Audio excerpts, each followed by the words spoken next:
Okay, hopefully my mother-in-law doesn't barge in for the second time. Okay, we're going to go through a barrage of monster issues. These are some one-offs, and I'm going to go hard and fast. Doctor Strange 170. This is Nightmare, the Monarch of the Magical Menace returns, 1968. Doctor Strange at its best. Tower of Shadows. This is Romita art at the stroke of midnight. Just mastery of the monster genre by Marvel Comics. I mean, you can't get better than that. Where Creatures Roam. This is your prototypical Jack Kirby cover. You got the gigantic gorilla where the brute walks. This is the Cyclops that came back to life. This is also Jack Kirby. I think I did a video on Where Monsters Dwell series. You can check those out. It was about 3 years ago. Some great storylines in these books. I think this is actually Gil Kane. This is Gil Kane art. And this is a Living Vampire Morbius. These are really hard to find in high grade. And I do collect a lot of these. I'm trying to because there's just such low census numbers from 9.0 and better. But I've got a couple of these in slabs too. But here's number 28. At number 31, these are just some one-offs. The End of a Vampire. This was the final issue. Just fantastic artwork. Got a couple of these here. I bought these long ago. Werewolf by Night, another Romita cover. I mean, that guy was just all over the place in the late 60s, early 70s. Okay, The Witching Hour. The Witching Hour, this was E.R. Cruz, I believe, that did the cover of this book. These are just some one-offs, another high-grade comic book. This is House of Secrets. I think this is a Dominguez cover. Beautiful artwork. This one surprised me. I thought this was Bernie Wrightson, but it was actually Nick Cardy. So I think Nick Cardy was also known for doing some fantastic horror covers, you know, in the 60s and 70s. So this is The Dark Secret of the Swamp. Definitely looks a lot like the Swamp Thing, but it's not. It's a totally different monster. Dark Mansion. This is number 13. I've got 13 and 14. This was a Mike Cullotta cover.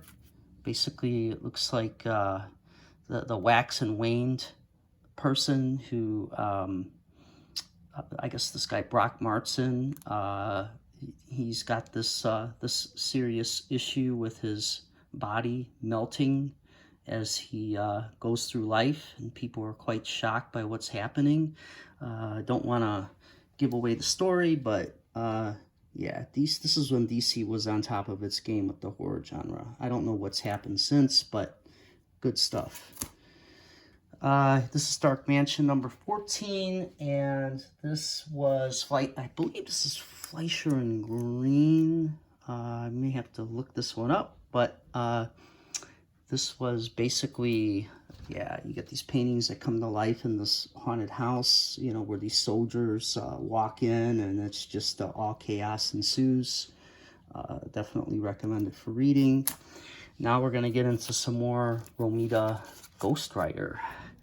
So this is a nice little run. I just can't, man, the artwork is so good. Like, I can't get enough of this stuff.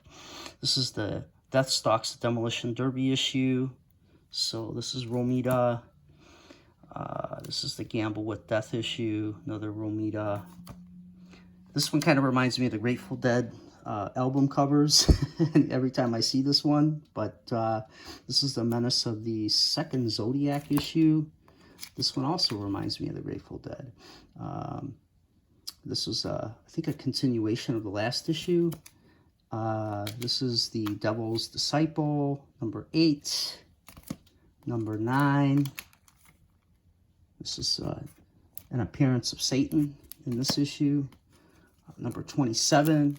Believe it or not, Hawkeye actually makes an appearance in a Ghost Rider issue along with Two Gun Kid. So interesting stuff. Okay, now we're gonna get into Gene Colan Draculas. So most of the artwork for Dracula during the 70s was done by Gene Colan, and I don't think anybody did it better. So let's start with issue number 14. Vampire has risen from the grave. One of my favorite covers. Oh, man, just the Stay Dead issue. Awesome stuff. I think I have a couple of these in very high grade. Another one. Look at this. Just spectacular stuff. One of my favorite issues of the entire series. Believe it or not, it's not the Blade issue, number 10.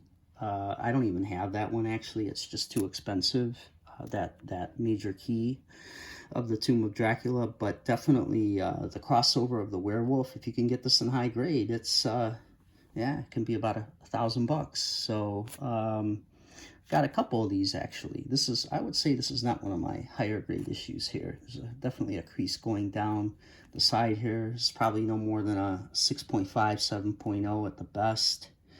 But this is where basically, I think this is a continuation of Werewolf by Night number 15. So, yeah, good stuff. This is the English version of that same issue. And then we've got the French version of this issue. This is how much I like this comic book. I mean, I've got it in a couple different languages. I like it so much. Now we get into issue number 19, Snowbound in Hell. This pose kind of reminds me of the scene in, I think it was The Night Stalker with Karl Koschak, where he takes the stake and rams it through the heart of Dracula. I think it was, I don't think he was called Dracula in the movie, but just looks just like the scene, exactly. So, let's go to issue number 27, City in Flames.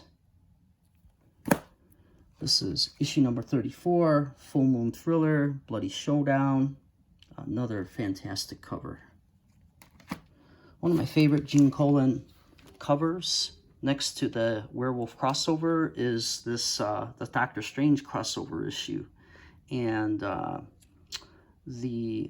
think in Doctor Strange number 14, actually it starts, the battle starts off in this issue, and then it continues into Doctor Strange number 14. But yeah, Gene Colan art at its best, absolute best. Here's another one. I think I've got about 3 or 4 of these at least, one in a slab. Then we jump to issue number 46. This is the Faceless Fiend. This is the one that reminds me of Green Arrow. I don't know why. Well, this guy in the background, it looks like Green Arrow, but it's actually Robin Hood. And then you've got Robin Hood and Frankenstein meeting Dracula. So kind of a cool crossover issue that not too many people know about. Number 52, this is the Circus Acrobat issue. Then we get into the Son of Dracula. Well, The Night Belongs to the Son of Dracula issue. And yeah, we're kind of getting towards the end of the run here. Is this Doctor's son? Anyway. This is Requiem for a Vampire, number 55. The Forever Man, number 57. And then we have a few of the Plug and other artists in Frankenstein. So this was kind of a trilogy, a Frankenstein Dracula crossover. It actually starts in this issue here, issue number 7, issue number 8.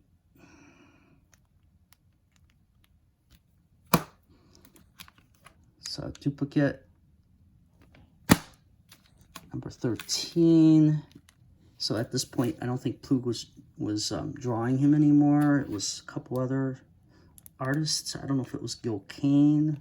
I'm gonna have to look that one up. Oh, and Wilson, I think, was the other guy. I think Wilson did this issue too, now that I think about it. So 12 and 13 are by Wilson and Chua, I think was the artist's name. So yeah, Plug, I think, only did issues 1 through 6. Then we have a couple other one-offs here to kind of end it on a high note. We got this Monsters on the Prowl. Another very, well, I wouldn't say very high grade, but relatively high grade. Maybe 8.0, 8.5 at the best.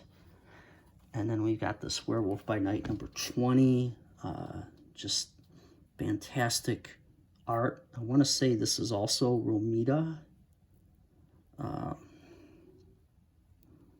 Yeah, look at this. Awesome, awesome. Very, very few issues with the spine. I mean, this is a beautiful copy of this book. So, with that being said, that concludes my little haul video, probably for the year. So, I will be showing you more in the year 2023. I've got boxes of this stuff that I've accumulated throughout the, well, at least the last couple decades. I'm not going to go into how many decades, but yeah, been doing this stuff for a long time. So with that being said, thanks again. Please like and subscribe, and have a happy new year. Take care. If you like this channel and you want to see more content like this, please like and subscribe. Thanks again, and welcome to my channel.